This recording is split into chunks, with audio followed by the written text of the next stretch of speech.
100조 원 시장이 열린다. 이 시장의 선두주자 노보노디스크와 일라이 릴리 투자에 관심이 있으시다면 오늘의 ETF 뉴스 코멘터리 시작합니다. 인구의 절반가량이 잠재적 고객군인데다가 그 엄청난 크기의 파이를 불과 몇 개의 소수 기업이 지배적으로 마켓쉐어를 나눠먹는 시장. 애플, 구글, 테슬라 등 이른바 매그니피센트 세븐이 떠오르시나요? 오늘의 토픽은 최근 뜨거운 감자가 되어버린 비만 치료제 시장에 대한 이야기입니다. 세계보건기구 WHO가 정의하는 비만은 건강 악화를 초래하는 비정상적인 또는 과도한 지방 축적입니다. 비만이 더 이상 미용에 국한된 아젠다가 아닌 치료의 영역으로 인식이 확장되었음을 의미하죠. 이러한 관점의 변화는 고객의 변화, 시장 수요의 변화를 이야기하는 중요한 터닝포인트가 됩니다. 증권사 리서치 자료에 따르면 비만 치료제 시장이 2030년까지 약 100조 원 이상의 시장으로까지 성장할 것이라고 전망합니다. 일론 머스크와 킴 카다시안이 복용하고 있다고 일명 양밍아웃하면서 더 유명세를 타기 시작한 비만 치료제. 지금이 투자의 적기일까요? 여의도 증권가의 입버릇, 상승 랠리는 이제 시작이다. 이번엔 진짜? 너무나 진보하면서도 뻔한 거짓말처럼 들리는 증권가 유행어가 있죠. 땡땡의 상승 랠리는 이제 막 시작에 불과하다. 상승 랠리에서 고점을 잡는 게 아닐까 머뭇거리는 투자자들의 불안 심리를 어루만지고자 하는 증권가의 흔한 레퍼토리 중 하나입니다. 실제 비만 치료제 시장은 이러한 우려가 생겨날 정도로 최근 급등했습니다. 비만 치료제 대표 주자 중 하나인 일라이 릴리 시가총액이 테슬라를 넘어서 화제가 됐었죠. 또 다른 종목인 덴마크 국적 노보노디스크라는 기업의 시총은 세계 최대 명품 그룹인 루이비통을 넘어 유럽 대장주로 등극하기도 했습니다.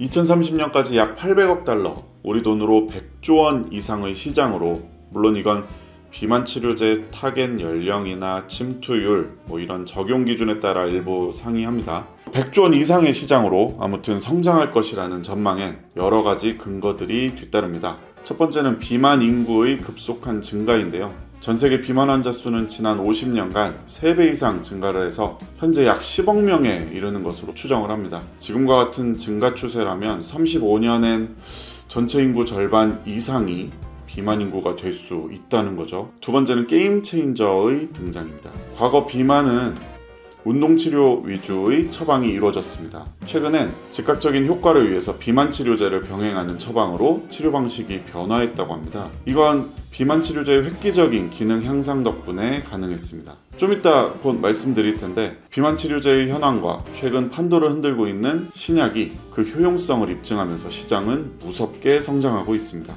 세 번째는 여전히 낮은 침투율입니다.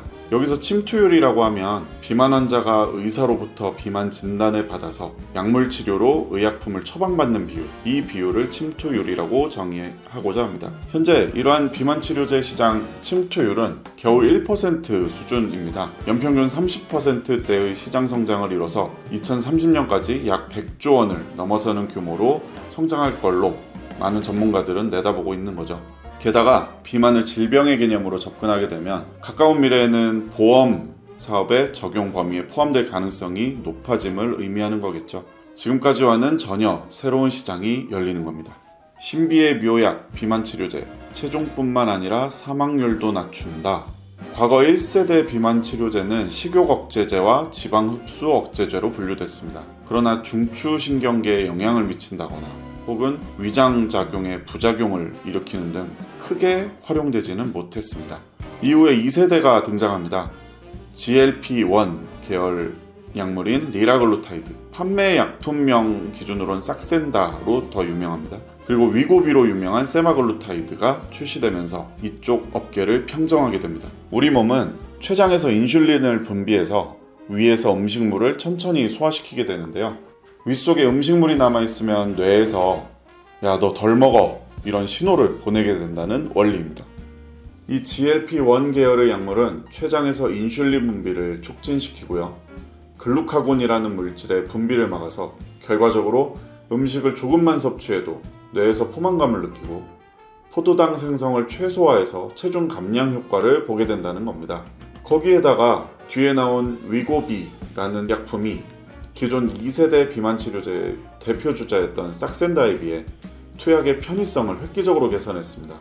이게 매일 주사를 투약해야 되는 어떤 불편함이 있었는데 이걸 주 1회 주사 투약으로 아주 획기적으로 개선을 했고, 이로써 본격적으로 시장 점유율을 확보해 나갑니다. 근데 시장의 파이 자체가 드라마틱하게 커지게 된 건 최근 3세대 비만 치료제의 출현 이후입니다. 2세대 비만 치료제들 앞서 언급한 GLP-1 뿐만 아니라 다른 호르몬 수용체에도 2중, 3중으로 작용하는 다중작용제가 개발된 겁니다. 비만 치료제 중 가장 높은 약 15% 이상의 체중 감소율을 보이고 있습니다. 심지어 2023년 이 3세대 비만 치료제들이 비만 외에도 추가 질환, 그러니까 심장마비, 뇌졸중, 심혈관 질환, 이상지질혈증, 폐쇄성 수면 무호흡증 같은 질병으로 인한 사망 위험까지 유의미하게 감소시킨다는 임상 실험 결과가 있었다는 겁니다. 정말 느닷없이 세상에 등장한 이 신비의 묘약에 의학계는 발칵 뒤집혔을 만합니다. 이 바닥 퍼스트 무버, 노보노디스크 앤 일라이 릴리. 현재 글로벌 비만 치료제 시장을 캐리하는 쌍두마차가 있습니다. 덴마크 노보노디스크와 미국의 일라이 릴리입니다. 현 비만 치료제 시장의 대부분을 이 두 기업이 생산한 제품이 점유하고 있는데, 향후에도 비만 치료제 시장의 약 80에서 85%까지 점유할 것으로 전망하는 곳들입니다. 먼저 노보노디스크는 오랜 역사와 전통을 지닌 굴지의 제약회사입니다.